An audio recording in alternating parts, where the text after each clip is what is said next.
साथियों नमस्कार। आज मैं आपके लिए बहुत ही बेहतरीन और यूनिक सी वीडियो लेकर आया हूँ।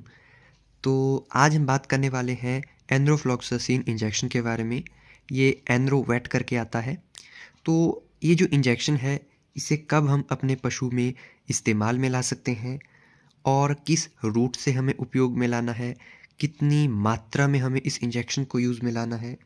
तो ये जितनी भी जानकारियाँ हैं, ये सारी की सारी जानकारियाँ आज की इस वीडियो के माध्यम से मैं आपके साथ शेयर करने वाला हूँ। तो इसी तरह की इन्फॉर्मेटिव वीडियोस देखने के लिए आप हमारे इस यूट्यूब चैनल को एक लाइक कीजिएगा, इस वीडियो को नीचे कमेंट कीजिएगा और इस चैनल को सब्सक्राइब कीजिएगा। तो गाइस, एंड्रोफ्लॉक्सासिन इंजेक्शन जो होता है ये एक ऐसी एंटीबायोटिक है जो कि फील्ड में बहुत ही ज़्यादा उपयोग में लाई जाती है। तो आइए जानते हैं कि किस किस कंडीशन में हमें इसे लगाना होता है। तो गाइज़, आपका जो एनिमल है उसमें यानी कि रेस्पिरेटरी ट्रैक के रिगार्डिंग किसी भी तरह की दिक्कत है तो वहाँ पे इसके अलावा मैस्टाइटिस हो गया है, थनैला रोग हो गया है, चाहे वो कोई भी कंडीशन का हो, एक्यूट स्टेज का हो, क्रॉनिक स्टेज का मैस्टाइटिस हो, ठीक है, किसी भी स्टेज का मैस्टाइटिस हो, वो इस इंजेक्शन का यूज़ करने से ठीक हो जाता है।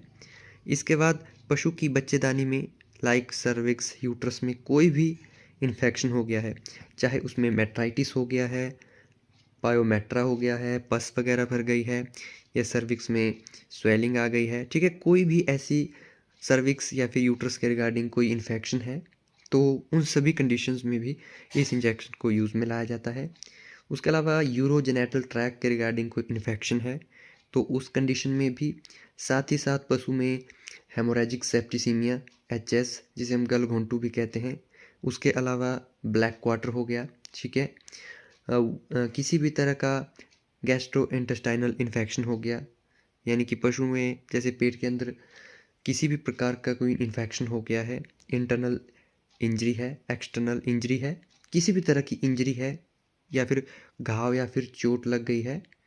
उसके अलावा अगर पशु में किसी भी प्रकार का कोई बैक्टीरियल इन्फेक्शन है रिगार्डिंग, प्लस उसमें फीवर भी है, ठीक है, जो एक मिक्स इन्फेक्शन हम मान के चल सकते हैं।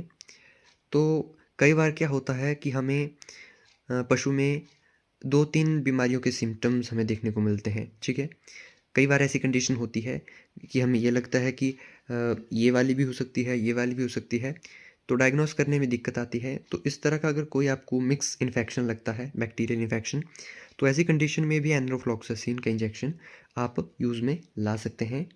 उसके बाद कॉलीबैसिलोसिस, ठीक है, इस तरह के ये जो इन्फेक्शन होते हैं, ठीक है, ये सारे के सारे मैं आपके साथ शेयर कर रहा हूँ जितनी भी कंडीशंस, इन सभी कंडीशंस में एंड्रोफ्लॉक्सासिन इंजेक्शन का यूज़ बहुत ही बेहतरीन ढंग से किया जा सकता है।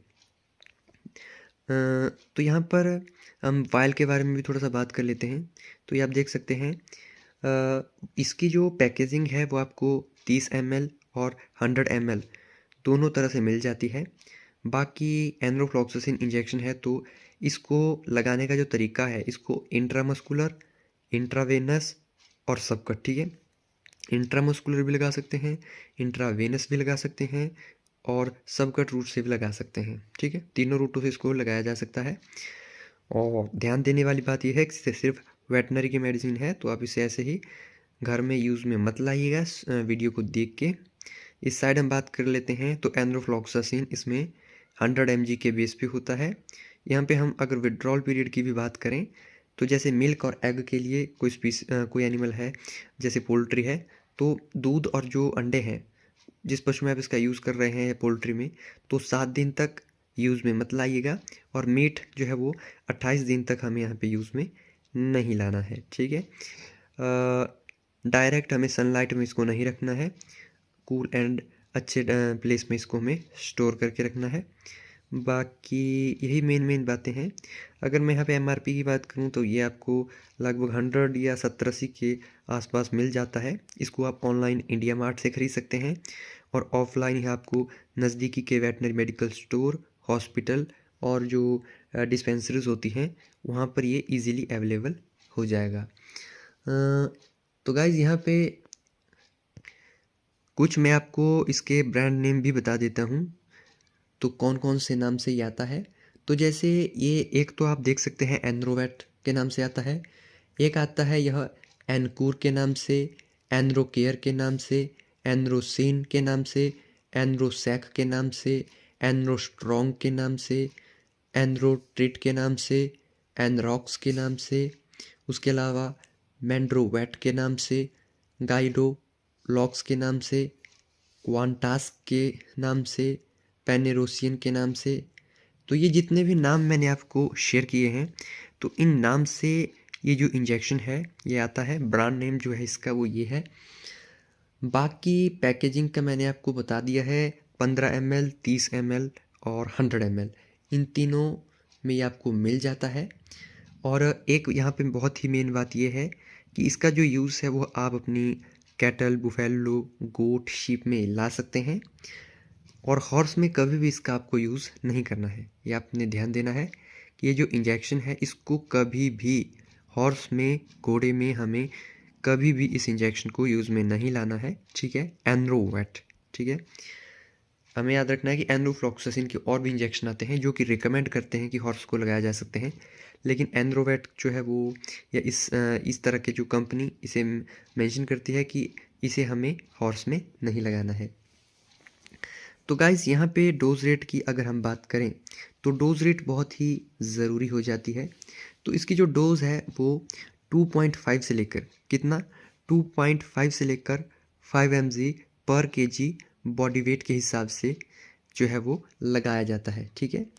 जैसे अगर 5 mg एनरोफ्लॉक्सासिन की मैं पर kg के हिसाब से बात करूं तो 1 ml, ठीक है ना, जो 1 ml आपका एनरोवेट है वह लगेगा 20 kg बॉडी वेट पर, ठीक है। तो आप अंदाज़ा लगा सकते हैं कि 1 ml हम 20 किलो के जानवर को लगा रहे हैं, तो 20 पाँजे होता है 100, तो यानी कि अगर हम 300 किलो के पशु को लगा रहे हैं तो यहाँ पर सीधा सा 15 ml हम लगा पाएंगे, ठीक है। जो 300 किलो का जानवर है तो उसको हम 15 ml लगा लेंगे। तो डोज़ फिर से मैं आपको बता देता हूँ को, इसकी जो डोज़ है तो 2.5 से लेकर 5 mg पर kg बॉडी वेट के हिसाब से है, ठीक है। और 1 ml लगाया जाता है 20 किलो पर, और पर डे लगाया जाता है क्योंकि ये लॉन्ग एक्टिंग वगैरह कुछ नहीं है, तो पर डे इसका यूज़ किया जाता है लगातार 3 से 5 दिन तक। लगातार आप जो है 3 से 5 दिन तक एनरोवेट इंजेक्शन का जो इस्तेमाल है वो अपने पशु में कर सकते हैं वेटनरी डॉक्टर की सलाह के अनुसार, और कौन सी बीमारी में आप कर रहे हैं ये भी मैटर करता है। तो गाइज़ आई होप आपको ये जो वीडियो है ये आपको पसंद आई हो। तो इस वीडियो को आप एक लाइक, शेयर और इस चैनल को सब्सक्राइब ज़रूर कीजिएगा। Thank you.